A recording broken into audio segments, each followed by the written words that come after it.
لوگ خادم حسین رضوی کا مذاق اڑاتے رہے. دیکھو اس شخص کی زبان کتنی سخت ہے. کیا ایسی باتیں کسی عالم دین کو زیب دیتی ہیں؟ مگر جو بات ہم نہیں سمجھ پائے وہ یہ ہے کہ خادم حسین رضوی صرف مولانا نہیں، ایک مجاہد بھی ہے. کیونکہ اسلام نے صرف نماز نہیں، جہاد کا بھی حکم دیا ہے. سالوں کی پستی نے ہم سے اس کا شعور ہی چھین لیا تھا. یہ تو اللہ بھلا کرے خادم حسین رضوی کا، جس نے مسلمانوں کو یہ احساس دلایا کہ ممبر پر بیٹھ کر امن اور محبت کی بات درست، مگر کفر کو للکارنا ہے تو لہجہ سخت کرنا ہی پڑتا ہے. یاد کرو اس وقت کو جب صحابہ کرام خانہ کعبہ کا طواف کر رہے تھے اور مشرکین مکہ ان کا مذاق اڑانے لگے. ذرا دیکھو یہ کیسے گبرو جوان ہوا کرتے تھے، مگر اسلام نے انہیں کتنا لاغر، کتنا کمزور کر دیا. حالانکہ اسلام اکڑ کر چلنے کو پسند نہیں کرتا، تکبر کا رد کرتا ہے. مگر جب بات کفر کو جواب دینے کی آئی تو اللہ تعالی نے صحابہ کو حکم دیا کہ خوب اکڑ کر چلو تاکہ کفار پر تمہارا رعب پیدا ہو. اور مسلمان آج تک کعبے کا طواف کرتے ہوئے اسی سنت پر عمل کرتے ہیں. یہی کام خادم حسین رضوی نے کیا، کفر کو سخت ترین انداز میں للکارا. ہماری اپنی قوم تو اس مرد مجاہد کا یہ سمجھے بغیر ہی مذاق اڑاتی رہی کہ اس کی یہ سخت زبان دراصل کفر کے خلاف ہے. مگر کفر کا دل خوف سے لبریز ہوتا چلا گیا، یہاں تک کہ خادم حسین نے ہالینڈ پر ایٹم بم گرانے کی بات کی. جن کے دل ایمان سے خالی تھے وہ ایک بار پھر چیخ اٹھے، یہ کیا بات ہوئی؟ یہ کون سی حکمت عملی ہے؟ یہ بابا ہمیں مروائے گا. کچھ تو ناپ تول کر یہ بتانے لگے کہ ہمارے میزائل ہالینڈ تک پہنچ ہی نہیں سکتے.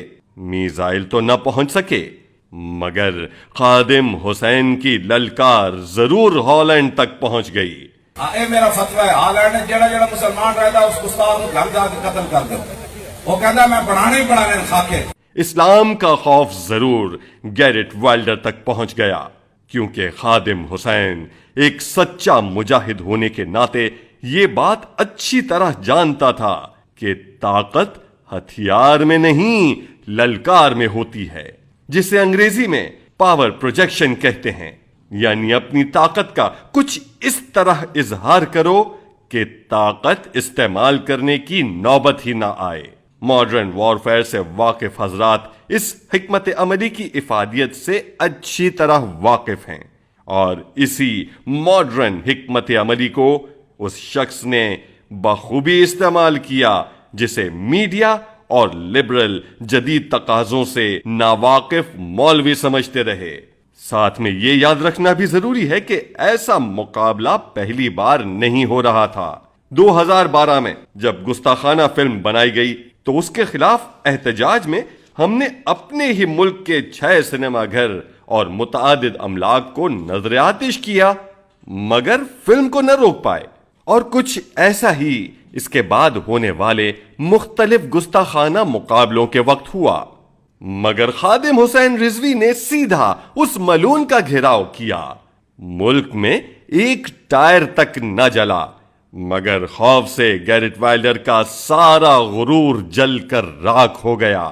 کفر کی تو سازش ہی یہی ہے کہ غم و غصے میں ہم اپنا ہی نقصان کریں. اعلان کیا کہ نقصان ہوگا تو تمہارا، حملہ کریں گے تو تم پر، بدلہ لیں گے تو تم سے. ہم اپنے ملک کا کوئی نقصان نہ کریں گے نہ ہونے دیں گے، مگر تمہیں نہیں چھوڑیں گے. اور یہی وہ نعرہ تھا جس نے کفر کو ہلا کر رکھ دیا، اور وہ ہو گیا جو عثمانی سلطان عبد الحمید دوئم کے بعد کوئی نہ کر سکا تھا. یعنی گستاخانہ مقابلہ منسوخ ہو گیا. عبد الحمید کے پیچھے تو پوری سلطنت عثمانیہ کی طاقت تھی، مگر خادم حسین کے پاس تھا تو صرف اور صرف عشق رسول اور جذبہ ایمانی.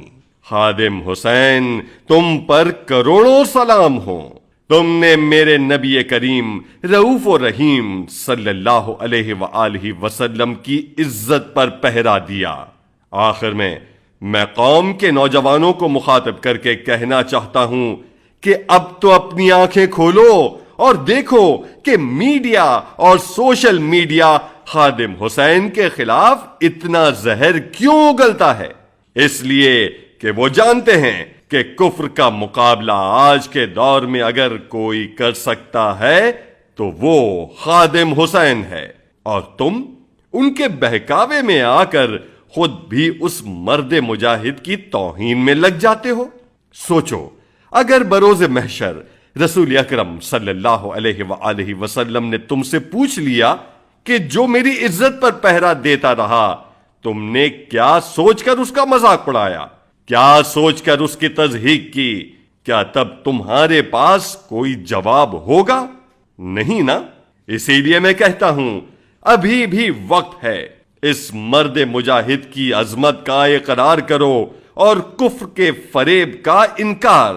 اسی لیے میں کہتا ہوں کہ یہ وقت خادم حسین پر تنقید کر کے اس کی آواز کو کمزور کرنے کا نہیں، بلکہ اس کی آواز میں آواز ملا کر اسلام دشمنوں کا مقابلہ کرنے کا ہے۔